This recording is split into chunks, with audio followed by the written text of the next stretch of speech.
Hello guys, welcome to our YouTube channel Complete Goal. So again I am back with a new video. और आज का जो video है वो NCHM JEE की काउंसलिंग किस प्रकार से होगी, किस टाइप से तुम्हारा मतलब आफ्टर एग्जाम किस तरीके से तुम्हें मूव ऑन करना है, लाइक तुम्हें किस तरीके से क्या चीज़ें करनी है वो इस वीडियो में तुम्हें एक्सप्लेन करूंगा। मतलब मैं उसमें तुम्हें एक्सप्लेन ये करूंगा कि सेंटर चॉइस फिलिंग कैसे करनी है, और तुम्हारा जो लाइक हॉस्टल अलॉटमेंट किस टाइप से होगी, और जो तुम्हारा मतलब काउंसलिंग के टाइम पे तुम्हारे डॉक्यूमेंट्स कौन कौन से बेसिकली चेक होते हैं। तो मैं उन सब चीज़ के बारे में तुम्हें गाइड करूंगा गाइज। और क्योंकि मेरे पास बहुत ज़्यादा क्वेरीज आ रही थी इस वीडियो के लिए, तो मैंने आज इसलिए ये वीडियो बना रहा हूँ।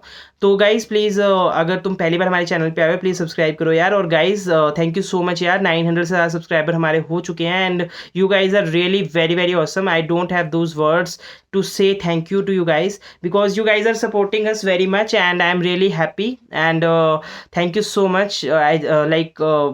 मैं जैसे कह रहा हूँ कि आप लोगों का प्यार अगर सपोर्ट हमें इस तरीके से मिलता रहा तो हम और भी अच्छा कंटेंट आपके लाते रहेंगे। तो गाइज अगर फर्स्ट टाइम आए हो तो प्लीज़ सब्सक्राइब का बटन दबा दो और बेल आइकन प्रेस कर लो।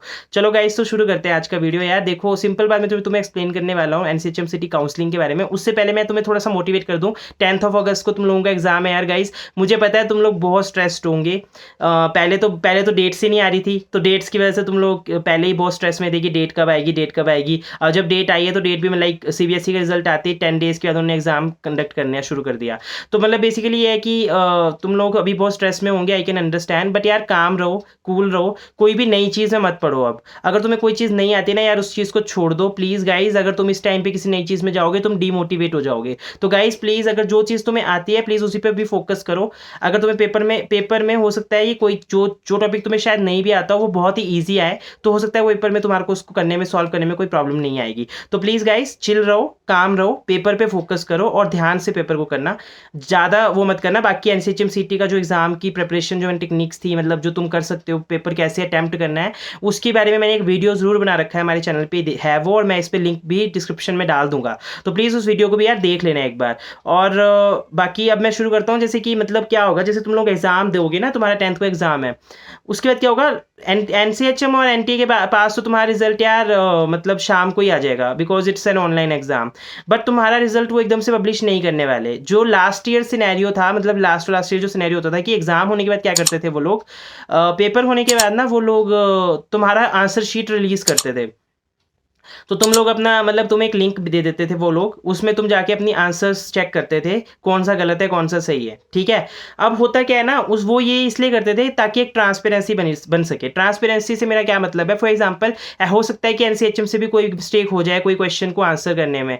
अब होगा क्या है कि फॉर एग्जाम्पल तुम लोग देखते हो कि तुमने कोई आंसर सही किया था लेकिन वो आंसर जो है एनसीएचएम के अकॉर्डिंग गलत है, मतलब जो एनटीए ने जो टेस्ट कंडक्ट किया उसमें वो आंसर जो है गलत मार्क हो गया है। अब होता क्या है कि यार कई बार आंसर की में कोई प्रॉब्लम हो सकती है, तो इसलिए एनसीएचएम ने ये आई थिंक लास्ट ईयर ये रूल निकाला था कि वो लोग जो थे ना अपने पार्टिसिपेंट्स को जो एग्जाम में अपेयर करते हैं कैंडिडेट्स, उनको वो एग्जाम शीट्स को व्यू करने का ऑप्शन देते थे आफ्टर द एग्जाम। तो तुम लोगों को भी वो ऑप्शन मिलेगा एंड तुम लोग उसके बाद तुम लोग उसमें देख लोगे, और कोई भी क्वेश्चन में जो तुम्हें लगता है कि ये क्वेश्चन तुमने सही अटेम्प्ट किया था लेकिन इसको एनसीएचएम ने गलत मार्क किया है, तो तुम उसके लिए तुम्हें एक फॉर्म फिल करना पड़ता है ऑनलाइन ही, और उसमें कुछ फीस भी पे करनी पड़ती है 200 I think something 200 to like मेरे को याद नहीं है तो एग्जैक्ट अमाउंट मुझे पक्का याद नहीं है। तो अगर वो आंसर सही प्रूव होता है कि तुमने जो बताया वो आंसर सही था और एनसीएचएम का गलत होता है तो तुम्हारी फीस तुम्हें रिफंड हो जाती है। अगर नहीं होता तो तुम्हारी फीस रिफंड नहीं होगी। तो बेसिकली ये चीज़ होती है। उसके बाद तुम्हारा रिजल्ट आई थिंक मेरे को जहाँ तक लगता है 15 to 20 डेज़ के बीच में आ जाएगा, और बेस्ट टू बेस्ट सिनेरियो में जल्दी भी आ सकता है 10 डेज़ के अंदर। अब उसके जब ये चीज़ हो जाएगी ना गाइस, तुम्हारा रिजल्ट जब आएगा तुम लोगों को रैंक्स तुम्हारे पता लग जाएंगे यार। अब एक बात मैं तुम्हें बताता हूँ यार, बहुत से बच्चे ना ये मिस्टेक करते हैं यार। वो क्या करते हैं ना लाइक कि अच्छे इंस्टीट्यूट साइज सेलेक्ट कर लेते हैं, अपना रैंक नहीं देखते। देखो सिंपल बात मैं बताता हूँ यार, अगर तुम्हारा रैंक ना 1000 से ऊपर चला गया और तुम जनरल कैटेगरी के हो तो तुम्हें एचएम पूसा नहीं मिलने वाला गाइस, बहुत ही मुश्किल है, ना के बराबर चांसेस हैं। तो गाइज प्लीज़ अगर तुम्हें लगता है ना कि अगर तुम सोच रहे हो कि तुम कोई भी अगर तुम मतलब सेंटर चूज कर लोगे और तुम्हें वो मिल जाएगा, तुम्हारे रैंक के अकॉर्डिंग तुम्हें सेंटर मिलेगा, अदरवाइज तुम्हें हो सकता है दोनों काउंसलिंग के बाद भी सेंटर ना मिले।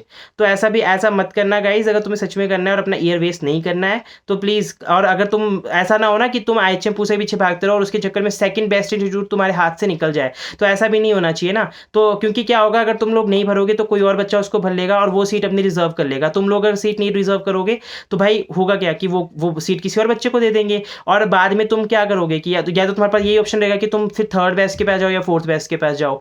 तो ऐसा मत करना यार, रैंक के अकॉर्डिंग ही तुम आईएचएम पूसा भी सेंटर फिलिंग में भर दो, नो प्रॉब्लम। बट यार ये है कि सेकंड बेस्ट इंस्टीट्यूट तो तुम्हें मिले ना, ये तो तुम कर सकते हो ना कोशिश। तो ये मत करना यार कि बस एक इंस्टीट्यूट भर के आ गए और हो गया काम खत्म।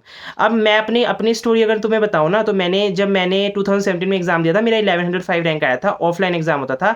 और मैंने किस तरीके से प्रिपरेशन की थी, क्या टिप्स एंड ट्रिक्स यूज की थी एग्जाम के टाइम पे, वो मैंने वीडियो बना रखी है, तो प्लीज उसको देख लेना, लिंक मैं डिस्क्रिप्शन में डाल दूंगा। अब क्या है कि उस टाइम पे क्या हुआ था गाइस, कि जब मैंने वो मतलब मेरा 1105 रैंक आया, तो मुझे तो यार आईएचएम चंडीगढ़ ही चाहिए था। सच में मुझे आईएचएम चंडीगढ़ चाहिए था। मैंने उसमें एक्सप्लेन किया है वीडियो में क्यों चाहिए था। तो बेसिकली आईएचएम चंडीगढ़ के लिए मैंने क्या किया, मेरा रैंक 1105 था, मुझे पता था मेरा रैंक मेरे को मिल जाएगा। उसमें 700 से मतलब 500 से शुरू होता था उस टाइम पे, और 1100 1200 पे खत्म होता था। तो मुझे ये था कि मेरे को आईएचएम चंडीगढ़ मिल ही जाएगा। तो मैंने सिर्फ एक सेंटर फिल किया था, ठीक है। मैंने अपना रैंक लेकिन उसी कट ऑफ रेंज में रखा था जिस कट ऑफ रेंज में मतलब कि मुझे मेरे सेंटर का चाहिए था। मैंने और कोई सेंटर उसमें फिल नहीं किया था। मुझे इतना पक्का श्योर था अगर फर्स्ट काउंसलिंग में नहीं मिला, सेकंड काउंसलिंग में तो पक्का पक्का मिल जाएगा। हमारे टाइम पे तो 3 काउंसलिंग होती थी और एक ऑन द स्पॉट राउंड भी होता था। लेकिन लास्ट ईयर ही इन लोगों ने चेंज करके इस पैटर्न को आई थिंक 2 काउंसलिंग कर दिया, two second counselling is the final one. तो गाइस तुम्हारे पास तो चांस कम है, तो प्लीज इस मिस्टेक को मत करना। सेकेंड थिंग क्या है कि यार देखो, जब मैंने ये सेंटर फिलिंग कर दी थी, तो मेरे को जैसे काउंसलिंग का आ गया, तो एक फीस तुम लोगों को पे करनी पड़ती है, ठीक है। अब जो फी अमाउंट होता है ना यार, वो उस टाइम पे मैंने आई थिंक 40,000 दिया था, और 37,000 समथिंग दिया था, और लास्ट ईयर 40 to 45,000 के बीच में था। इस साल क्या होगा आई डोंट नो, अभी जब तुम लोगों के रिजल्ट्स आ जाएंगे उसके बाद तुम लोगों को उस चीज़ का पता लग जाएगा। तो वो क्या होती है, वो सीट बुकिंग की फीस होती है। सीट बुकिंग का मतलब ये है कि तुमने अपनी सीट कंफर्म कर ली हो, तुम उस सीट पे जाना चाहते हो। जब तुम वो सीट ले लोगे ना गाइस, तो तुम लोगों को एक सेंटर मिलेगा, जो भी तुम्हारे नियर बाय घर के पास जो भी सेंटर होगा, तुम्हें वहाँ पे जाके तुम्हारा जो है काउंसलिंग होगा। अब आई डोंट नो कोविड के टाइम पे तुम्हारा काउंसलिंग ऑनलाइन होगा ऑफलाइन होगा, I am not sure, but most probably online ना ही होगा, क्योंकि कोविड यार इतना रहा भी नहीं है। मतलब मुझे लगता है 42,000 केस आ रहे हैं, and vaccination is also on very good go. तो अभी आई थिंक लॉकडाउन से यार तो लग ही नहीं रहे हैं ऑलमोस्ट, केरला वगैरह को छोड़ के। तो तुम लोगों को भी आई थिंक काउंसलिंग अगर होगी तो कॉलेज में हो सकती है, बट मोस्ट प्रोबेबली ऑनलाइन भी हो सकती है। तो काउंसलिंग के टाइम पे यार देखो, सिंपल बात ये है कि पहले तो ये चीज़ जो है कि 37,000 फीस या 40,000 जो तुम पे करोगे, तो तुम्हारी सीट रिजर्व होगी। तुम जब काउंसलिंग में जाओगे तुम्हारे डॉक्यूमेंट्स वेरीफाई होंगे। अब तुम्हारे डॉक्यूमेंट्स जब वेरीफाई एक बार हो गए, डॉक्यूमेंट्स वेरीफाई होने के बाद तुम लोगों का मतलब ये होता है कि देखो, डॉक्यूमेंट्स के बाद जैसे तुम लोग मतलब उनको पता लग गया कि तुम्हारे डॉक्यूमेंट्स बिल्कुल करेक्ट हैं। अब जैसे कुछ लोग वो जो कास्ट कैटेगरी के होते हैं, जो दूसरी कैटेगरीज के होते हैं, सेकंड कैटेगरीज, मतलब जिनमें जो कोटा कैटेगरीज हैं बेसिकली हमारी, तो अगर उसके बेस पे एडमिशन चाहिए तो उसके सर्टिफिकेट्स भी वेरीफाई होते हैं। तो वो वेरिफिकेशन कंप्लीट होने के बाद तुम्हारा सीट तुम्हारी पक्की हो जाती है, और तुम लोगों को वो मतलब तुम्हारा जो है वहाँ पर प्रॉपर हो जाता है। जब तुम्हारा ये सब हो जाएगा उसके बाद तुम्हें वहाँ पे हॉस्टल के लिए भी पूछा जाता है। अब ये फर्स्ट काउंसलिंग की बात बता रहा हूँ, अभी मैं डॉक्यूमेंट्स के बारे में बताऊंगा तुम लोगों को। तो जैसे काउंसलिंग मतलब कि तुम वहाँ पे गए, तुम्हें काउंसलिंग में बैठे, और तुम लोगों का मतलब डॉक्यूमेंट वेरिफिकेशन हो गया। अब तुम्हें ये तो वो केस हो गया जिस केस में तुम्हें वही सेंटर मिला जहाँ तुम्हें जाना है, और तुमने अपनी सीट कंफर्म कर ली। ये एक केस ये भी हो सकता है कि बच्चे ने सेंटर फिल किया, उसको कोई सेंटर इशू ही नहीं हुआ। फॉर एग्जांपल मेरा रैंक 500 था, मैंने आईएचएम पूछा, आईएचएम मुंबई, आईएचएम चेन्नई या आईएचएम बेंगलोर सेलेक्ट किया, और मेरे को इन चारों में से कोई सेंटर मिला नहीं, बाकी मैंने कोई सेंटर सेलेक्ट किया नहीं था। तो ऑब्वियसली मुझे सिस्टम ने वो अलॉट नहीं किया, क्योंकि ये जो अलॉटमेंट होती है सिस्टम करता है यार, कंप्यूटर करता है। तो अगर तुम लोगों ने सेंटर के लिए अप्लाई नहीं किया तो तुम लोगों को सेंटर मिलेगा ही नहीं, कोई और सेंटर। तो गाइज वही है, अब तुम्हें सेंटर लॉट नहीं हुआ तो तुम लोगों को सेकंड काउंसलिंग में वो सेंटर लॉट होगा। तुम सेकंड काउंसलिंग जब होगी तब तुम्हारे पास चॉइस फिलिंग का फिर से ऑप्शन आएगा। सेकंड जो थर्ड सिनेरियो है, फर्स्ट सिनेरियो था जब तुम्हें सीट अलॉट हो गई, तुम्हें तुम्हारा पसंदीदा इंस्टीट्यूट मिल गया और तुमने सेंटर में जाके उसको कंफर्म कर लिया, तुम्हारे डॉक्यूमेंट्स वेरीफाई हो गए, तुम्हारे को सीट्स मिल गई। सेकंड सिनेरियो में जो तुमने एक्सप्लेन किया कि तुम्हें सेंटर लॉट ही नहीं हुआ, क्योंकि तुम लोगों ने वो सेंटर लॉट किया जो तुम्हारे रैंक के अकॉर्डिंग तुम्हें नहीं मिल सकता था। थर्ड काउंसलिंग में थर्ड केस सिनेरियो जो होगा, सॉरी थर्ड केस में क्या होगा गाइस, कि तुम लोगों को सेंटर मिल जाएगा, लेकिन वो तुम्हें सेंटर में जाना नहीं होगा। जैसे फॉर एग्जांपल तुमने गलती से तुमने क्या किया, तुमने बहुत सारे सेंटर सेट कर लिए, लेकिन तुम्हें जाना था एचएम जयपुर में, फॉर एग्जांपल लोकेशन के अकॉर्डिंग मैं बोल रहा हूँ। तो लेकिन तुम्हें मिल गया एचएम थिरुवनंतपुरम, या कोई भी मिल गया, एचएम कोवलम मिल गया, कोई भी मिल गया एचएम सिटी वाला। तो बेसिकली क्या होगा उस केस में, क्या होगा तुम लोग ना अपनी सीट विड्रॉल करने की कोशिश करोगे। विड्रॉल में भी कुछ अमाउंट डिडक्ट होता है, आई थिंक 1000 to 1500 रुपीज़ वो तुमसे चार्ज करते हैं, क्योंकि बेसिकली तुम उनका काउंसलिंग का टाइम वेस्ट कर रहे हो। तो इसलिए वो विड्रॉल तुम्हारा अमाउंट लगेगा, और तुम लोगों की शायद फीस पूरी रिटर्न हो जाती है या फिर नहीं भी होगी। अगर रिटर्न नहीं होगी तो वो तुम्हारी नेक्स्ट टाइम पे जब तुम सीट जहाँ पे तुम सेकंड काउंसलिंग में बैठोगे वो फीस तुम्हारी वहाँ यूज़ हो जाएगी। अगर वो रिटर्न होगी तो तुम्हें दोबारा पे करनी पड़ेगी, ठीक है। रिटर्न मतलब वो तुम्हारा पूरा अमाउंट रिटर्न हो जाता है कुछ डिडक्शंस के बाद। डिडक्शन में जो मैं बता दी 1000 to 1500 रुपीज़ की डिडक्शन होगी। अब होता क्या है कि जब वो चीज़ हो जाएगी ना, सेकंड काउंसलिंग में जब तुम जाओगे, अब देखो डॉक्यूमेंट्स जो यही होगा, फिर से वही सेम प्रोसीजर होगा। अगर सेकंड काउंसलिंग में तुमने नहीं लॉट किया, लास्ट ईयर के अकॉर्डिंग मैं तुम्हें बता रहा हूँ, तो तुम्हें फिर नहीं मिलेगा कॉलेज। और अगर कॉलेज मिलेगा तो फिर तुम्हारे को सीट्स बहुत ऐसी कॉलेजेस में मिलेगी जहाँ पर सीट्स बचेगी नहीं, क्योंकि अच्छे इंस्टीट्यूट्स में तो बच्चे सीट छोड़ेंगे नहीं ना, कोई भी बच्चा नहीं सीट छोड़ेगा। अच्छे इंस्टीट्यूट में कोई भी बच्चा सीट क्यों छोड़ेगा, है ना। तो ये चीज़ का ध्यान रखना। सेकंड थिंग यार, ये चीज़ मैं बताना चाह रहा था कि डॉक्यूमेंट्स यार देखो, तुम्हारी टेंथ और ट्वेल्थ की मार्कशीट चाहिए होगी उनको, ठीक है। और डेट ऑफ बर्थ सर्टिफिकेट सुना होगा तुम लोगों ने। डेट ऑफ बर्थ सर्टिफिकेट तुम्हारा टेंथ का ही सर्टिफिकेट होता है, मैट्रिकुलेशन सर्टिफिकेट को डेट ऑफ बर्थ सर्टिफिकेट कहते हैं। और बाकी तुम्हारा एक उनको मतलब तुम्हारा आईडी प्रूफ जो होता है, आधार कार्ड, ठीक है। तुम्हारे खिलाफ कोई एक आई थिंक पुलिस वेरिफिकेशन भी कई बार मांग लेते हैं, बट आई डोंट थिंक वहाँ मांगेंगे। बाकी करेक्टर सर्टिफिकेट चाहिए होता है। करेक्टर सर्टिफिकेट तुम्हारे को तुम्हारे स्कूल से मिलेगा। और अगर तुमने कोई प्रीवियस डिग्री कर रखी है, कुछ बच्चे होते हैं यार गाइस, कुछ बच्चे होते हैं जो अपने पैशन को कंप्लीट करने के लिए, जैसे फॉर एग्जांपल घर वालों के प्रेशर में बीटेक कर रहा था, लेकिन 2-3 साल बाद मेरे को क्या हुआ कि मेरा मन कर गया कि मेरे को एचएमई करनी है यार, मेरा एचएमई इंटरेस्ट है, घर वालों की मजबूरी मैंने पहले कर लिया। तो वो कुछ बच्चे जो हैं वो छोड़ के आते हैं, तो उस केस में उनका करेक्टर सर्टिफिकेट नहीं चलेगा। उस केस में उन लोगों को वो सर्टिफिकेट जो है वो कॉलेज से लेना पड़ेगा, अपना करेक्टर सर्टिफिकेट। और माइग्रेशन सर्टिफिकेट भी चाहिए होता है, वो तुम्हें अगर तुमने +2 किया तो तुम्हारा इंस्टीट्यूट या तुम्हारा जो बोर्ड है वो प्रोवाइड करता है। और अगर तुम कॉलेज के स्टूडेंट थे, जैसे तुम बीटेक बीएससी किसी भी स्टूडेंट, मतलब किसी भी डिग्री के स्टूडेंट थे, और तुम फिर बाद में एचएम में आ रहे हो, तो उस केस में गाइस तुम लोगों को माइग्रेशन अपने कॉलेज से लेना पड़ेगा, और करेक्टर सर्टिफिकेट भी अपने कॉलेज का शो करना पड़ेगा। और गाइस अगर तुम्हारा गैप है, अगर बीच में तुम्हारा 1 ईयर का गैप है, तुम कहीं पे 1 ईयर के गैप में हो सकता है उस केस में तुम्हारा जो करेक्टर सर्टिफिकेट है वो, या करेक्टर सर्टिफिकेट तुम्हें 1 साल का शो करने के लिए तुम्हें या तो अपने नियर बाय म्यूनिसिपलिटी कॉर्पोरेशन से मिलेगा, या फिर तुम्हें अपने जो तहसील होती है, डिस्ट्रिक्ट होती है, वहाँ से मिलेगा। अब गाइज ये तो हो गया डॉक्यूमेंट्स की बात। अब एक केस है जो कोटा कैटेगरीज थी, उनके लिए यार वो जो सर्टिफिकेट होता है ना, जिस कैटेगरी के लिए तुम अपनी सीट को वो कर रहे हो, कंफर्म कर रहे हो। फॉर एग्जांपल तुम ओबीसी कैटेगरी के हो, तो ओबीसी कैटेगरी का एक सर्टिफिकेट होता है, वो कैटेगरी सर्टिफिकेट भी वहाँ लगता है। अगर तुम वो सर्टिफिकेट शो नहीं कर सकते तो तुम्हारी सीट जा सकती है गाइज, तो ध्यान रखना। अगर तुम वो शो नहीं करते तुम्हारी सीट नहीं जाएगी, बट बेसिकली तुम्हारा रैंक अगर लो होगा तो तुम्हें वो इंस्टीट्यूट रैंक मिलेगा नहीं। तो गाइज ऐसी गलती मत करना, अगर तुम्हारे पास सर्टिफिकेट नहीं है, don't fill your category, right. और ये होने के बाद क्या होगा, जब तुम्हारे सब कुछ डॉक्यूमेंट्स वेरीफाई हो जाएंगे और सब कुछ हो जाएगा, तो बेसिकली उसके बाद तुम लोगों को हाँ, उसके बाद तुम लोगों से हॉस्टल के लिए पूछा जाएगा।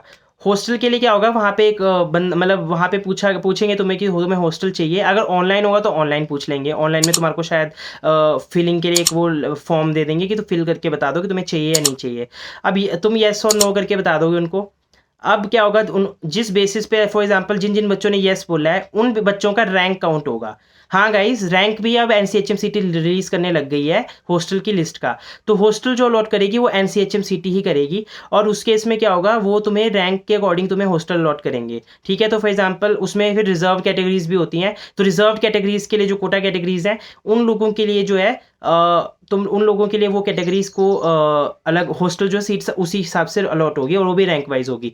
तो रैंक के अकॉर्डिंग ही तुम्हें हॉस्टल अलॉट होता है। तो हॉस्टल के लिए अगर तुम्हें चाहिए तो रैंक तुम्हें चाहिए ही चाहिए अच्छे वाला। मैं तो 3 साल हॉस्टल में रहा था, तो बाकी जो सेकंड केस मतलब सेकंड ईयर थर्ड ईयर में तो हॉस्टल तुम्हारे मार्क्स के बेसिस पे होता है। जो तुम्हारा सेकंड सेम या फर्स्ट सेम के मार्क्स होते हैं उनको कंबाइन करके जो रिजल्ट बनता है उसके बेसिस पे तुम्हें थर्ड सेम और फिफ्थ सेम में हॉस्टल अलॉट होता है, और वो 1 ईयर के लिए अलॉट होता है। मतलब बाकी का आगे का प्रोसीजर ये होता है, लेकिन इस केस में जो फर्स्ट केस है, इस केस में एनसीएचएमसीटी ही तुम्हारा हॉस्टल जो है तुम्हें देता है। अब गाइज कोई चीज़ अगर लाइक हाँ, अगर मान लो तुम लोगों को लगता है कि तुम लोग जैसे फॉर एग्जांपल तुम लोग को लगता है कि आफ्टर फ्यू डेज कि तुम्हें लगता है कि तुम्हें नहीं चाहिए, तुम्हें नहीं करनी है एचएम, मतलब फॉर एग्जांपल तुम्हें बीएससी एचएम नहीं करनी है, कुछ लोग होते हैं वो ऑप्शनल भी बीएससी एचएम लेते हैं। जैसे फॉर एग्जांपल कोई बच्चा नीट के पेपर में भी अपेयर कर रहा है और वो बीएससी एचएम के पेपर में भी कर रहा है, उसका फर्स्ट सपना डॉक्टर बनने का है, सेकंड सपना होटलियर बनने का है, होटल मैनेजमेंट करने का है। तो उसका नीट का पेपर भी क्लियर हो गया, एचएम का पेपर भी क्लियर हो गया, लेकिन उसका मतलब कि लाइक उसको एचएम का भी उसने फीस पहले ही भर दी होगी और सीट उसकी लॉट हो गई है। तो गाइज अगर तुम अपेयर नहीं करते हो ना कॉलेज के अंदर फर्स्ट डे पे, तो तुम्हारी आई थिंक फुल फीस भी रिफंडेबल हो जाती है। लेकिन अगर तुम अपेयर कर जाते हो, एक दिन भी लगाते हो, तुम्हारी 50% फीस जो है 1 वीक के अंदर रिफंड होती है। तो गाइज इस चीज़ का ध्यान रखना, ये भी बहुत इंपॉर्टेंट चीज़ है। और बाकी आई बिलीव मैंने सारे पॉइंट्स ऑलमोस्ट कवर कर ही दिए हैं। कुछ भी ऐसा इंपॉर्टेंट पॉइंट मिस नहीं हुआ है। बाकी यार एक चीज़ और, जो वेज और नॉन वेज का तुम लोगों को डाउट है ना यार, वेज कोर्स का मैं तुम्हें बता दूं यार गाइस, देखो किचन में अगर तुम्हें जाना है वेज कोर्स को मत लेना भाई। और एक बात बताता हूँ, किचन में अगर तुम्हें जाना है वेज कोर्स से तुम्हें कोई एडवांटेज नहीं होगा, क्योंकि most of the 5 star hotels में नॉन वेज होता ही होता है और शेफ को दोनों चीज़ें बनानी पड़ती हैं। तो गाइस प्लीज़ अगर तुम वेज कोर्स ले रहे हो तो प्लीज़ तुम अपना किचन में करियर खत्म कर रहे हो। अगर तुम फ्रंट ऑफिस एफएनबी और हाउसकीपिंग में जाना चाहते हो, go for it, no issues. But अगर तुम लोगों को किचन में जाना है, go for non veg course. और गाइस मोस्ट प्रोबेबली तुम्हें एक बात और बताता हूँ यार, नॉन वेज कोर्स ही लोगे ना तो बेटर फायदा है तुम लोगों का। क्योंकि देखो ऐसा है ना, कोई भी टीचर तुम्हें फोर्स नहीं करने वाला नॉनवेज खाने के लिए, कोई भी बंदा तुम्हें फोर्स नहीं करेगा नॉनवेज बनाने के लिए भी। टीम्स में बनता है खाना, कोई भी बंदा इंडिविजुअली खाना नहीं बनाता होटल कॉलेज के अंदर। तो अगर तुम लोगों को मतलब नॉनवेज बनाने में दिक्कत है तो तुम्हारा पार्टनर जो होगा वो बना लेगा। तो इतना कोई सीन नहीं है, चिल रहो। नॉन मतलब कि जो तुम्हारा नॉन वेज का और वेज का डर है ना, ये सब खत्म हो जाएगा। मैं भी वेजिटेरियन था, वेजिटेरियन नहीं मतलब मैं एग खाता हूँ यार गाइस, एगिटेरियन हूँ, नकली वेजिटेरियन हूँ, ठीक है गाइस। तो एगिटेरियन बोल लो मुझे। तो मतलब एग्स खाना मैंने कॉलेज में जाने के बाद ही शुरू किया, पहले मैं भी नहीं खाता था। तो लाइक जैसे ब्राउनीज बनती थी या कुछ भी बेकरी का आइटम बनता था तो उसके अंदर यार सब चीज़ें डलती थी, और भाई ब्राउनीज एंड ऑल तो माई फेवरेट, मतलब तो इसलिए मेरे से कंट्रोल नहीं होता था, तो मैं तो खा लेता था गाइस। तो मैंने फिर जब कहा कि भाई जब नॉर्मली तुम ब्राउनीज के अंदर खा सकते हो या केक्स के अंदर खा सकते हो एग, तो वाई नॉट इन लाइक मतलब वाई नॉट नॉर्मली, मतलब एक नॉर्मल खाने में क्या दिक्कत है। इसलिए मैंने फिर वो खाना शुरू कर दिया एग। लेकिन मैं नॉन वेज में मतलब मैं मीट्स वगैरह नहीं खाता, अभी भी नहीं खाता हूँ, और ना मुझे अच्छा लगता है। और मतलब वही है कि it's just their own preference, मेरी प्रेफरेंस नहीं है। मैं ये नहीं कह रहा नॉन वेज खाने वाले लोग गंदे होते हैं, ऐसा कुछ होता है, बट स्टिल मतलब मुझे नहीं अच्छा लगता, तो मैं मना कर रहा हूँ। बाकी यार नॉन वेज कोर्स के लिए भी कर लेना, हमारे टाइम पे तो नॉन वेज और वेज का ऑप्शन होता भी नहीं था। बट अगर तुम लोगों को बहुत ही रिस्ट्रिक्शन है, कोई रिचुअल्स हैं, मतलब तुम्हारे कल्चर डिफरेंसेस की वजह से तुम लेना चाह रहे हो वेजिटेरियन या नॉन वेजिटेरियन कोर्स, तो यार वो वेजिटेरियन कोर्स अगर तुम लेना चाह रहे हो, गो फॉर इट। अगर तुम्हें किचन में नहीं जाना है, नो इश्यूज़। बाकी यही था, यही डाउट्स थे। और बाकी कोई अगर कोई चीज़ मिस हुई है गाइस, प्लीज़ कमेंट में बता देना, we will try our best to solve your queries. Okay so guys please अब ये वीडियो ज़्यादा ज़्यादा अपने फ्रेंड्स में शेयर करना, और इसमें मुझे अच्छा खासा व्यूज़ चाहिए यार गाइज। प्लीज़ इस वीडियो को देखो यार, धड़ाधड़ लाइक्स मारो यार, कमेंट्स मारो, और अपने सब्सक्राइब करना मत भूलना चैनल को। सब्सक्राइब बटन अभी के अभी बेल आइकन प्रेस कर दो अगर नहीं किया है, और अपने फ्रेंड्स को शेयर कर दो यार ये वीडियो। चलो थैंक यू सो मच, मिलते हैं नेक्स्ट वीडियो में, बाय बाय।